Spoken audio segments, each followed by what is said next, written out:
Alex, good to see you again today. Hey, Thank you Jamon. for taking the time. Again, congratulations on the win. I know you have a very tough task ahead of you with the Seattle Sounders, maybe one of the best teams in the league over the last few years. How do you approach such a game? Do you believe you have an element of surprise because they don't quite know what you're going to bring? Or do you believe this is an opportunity to just kind of establish, what you see this team doing going forward and the results will be what they are? Thank you. I think that the surprise is going to be that we are going to try to play the way that we want. That's it. I don't have any trick or tricky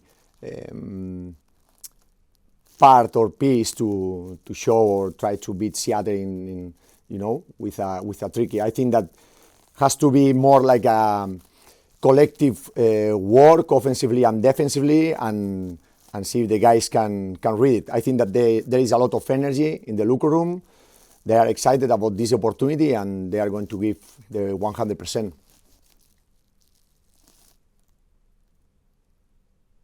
Thank you, Alex. Let's go next to Fabian Renkel. Hi, Alex. Thank you for your time today. Thank you. I wanted to ask you, do you think there are some essential vacancies in this roster that need to be filled in the next upcoming transfer window? Right now, I'm thinking about we are thinking all together about the next game, work together, put all the players in the same line in relation with in what way we want to play, and that's the next step. Transfer window right now is far for me. Thank you. Thank you. This question comes from Alex Morgan. He asks, what kind of improvements do you want to see the team make defensively, and what changes are you implementing to get those improvements? Well, every day, every training that we have done until now, maybe yesterday and today, we had the possibility to work more tactically, but basically is to provide a structure defensively. We will try to defend high also because we are at home. But I think that we have to manage all the variables that the game can provide. Because it's a game, and sometimes you have to stay high, and then you have to reorganize. So all these basic things that soccer has is what we have worked until now. Thank you. Let's go to Robert Jonas. Thank you. When you were named interim head coach during Chris Leach's initial comments, he talked a lot about the qualities he was looking for as he made a searching coach, and obviously you are a candidate to be the head coach of the Earthquakes moving forward. One quality you mentioned was tactical flexibility. I was hoping you could talk a little more about what that requirement, what that job requirement means to you. What does it mean for a coach to be tactically flexible? Thank you. Well, tactically flexible, for me, I think that this is the ability to understand what the opponent, what kind of game the opponent is going to play, and try to adapt without being yourself in each game.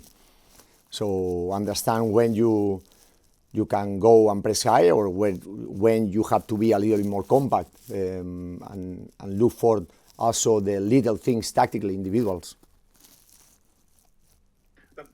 As a quick follow-up, does that mean at sometimes you need to be able to react to the opponent as opposed to imposing yourself on the opponent? No, not always. I think it's more about to try to study the opponent and see where their weaknesses are and your strengths are, and sometimes you have to find certain points tactically that allows you to be flexible. We can talk about when you are going to press or defense, one, collectively, if you go high or medium or lower on the pitch. If you are going to press more with wingers or more with midfielders. if you are going to jump more with the center backs or not, if you prefer to press in the middle and allow the pass inside or not. I think that those are the variables that allows you to be more flexible, but all comes from the analysis and be flexible to try to win the game without lose your personality and basics, being yourself. Thank you, Alex. We'll take 3 more questions, starting with Carlos Eustice.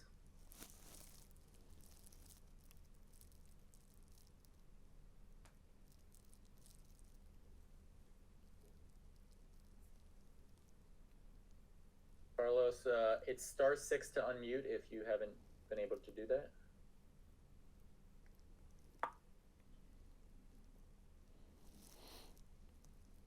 All right, let's go to Jamin Moore. Hi, Coach.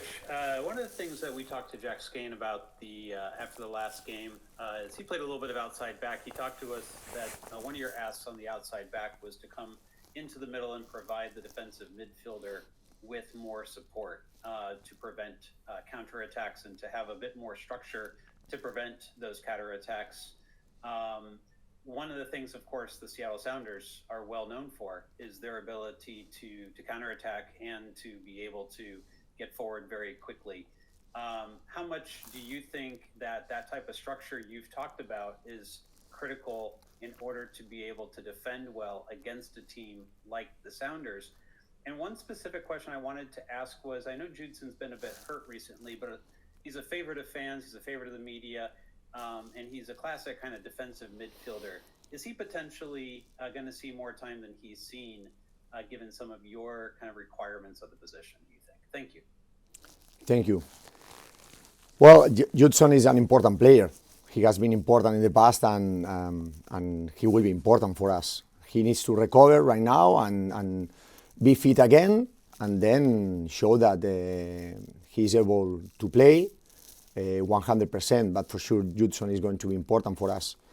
And in relation with the outside backs inside, I think it's more, how I can say, I think it depends of the players that you have also, because that balance you can provide it with rather to have 1-6 and one outside back inside. You can have 2 midfielders, and the wingers a little bit more inside.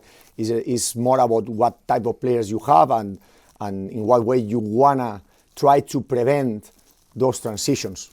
Obviously, it's a game, and obviously, if you win all the transitions and you prevent all the counterattacks and you are able to recover high on the pitch and create opportunities, you have a big probability to win. But I think that structure depends on the players that you have. I don't know if I answered the question, Jamon. No, I think that was very helpful. Thank you. Appreciate your clarification there, Alex. Thank you. All right, Alex, this question comes from Carlos Eustice. If you wouldn't mind answering in Spanish. He asked, what's your analysis of the team given that there's pressure since the team hasn't won a regular season game yet this year? Do you want me to answer in Spanish? Yes, please. This is for Telemundo. Los chicos tienen ganas de ganar, de tratar de hacer un buen partido. Creo que se lo merecen y la presión es la que puedes tener en cada partido. Cada partido va a haber presión y cada partido de MLS es importante. La misma. Lógicamente, cuando vienes de no ganar en liga, pues a veces se empieza a sentir, pero los chicos están bien, han entrenado muy bien. Es un grupo fantástico. Thank you. We have one final question. This one comes from Ted Ramey. He asks, what did you think of Nathan in his first appearance since returning from injury last weekend? And how do you think his skill set will transfer to your playing style? Spanish or English?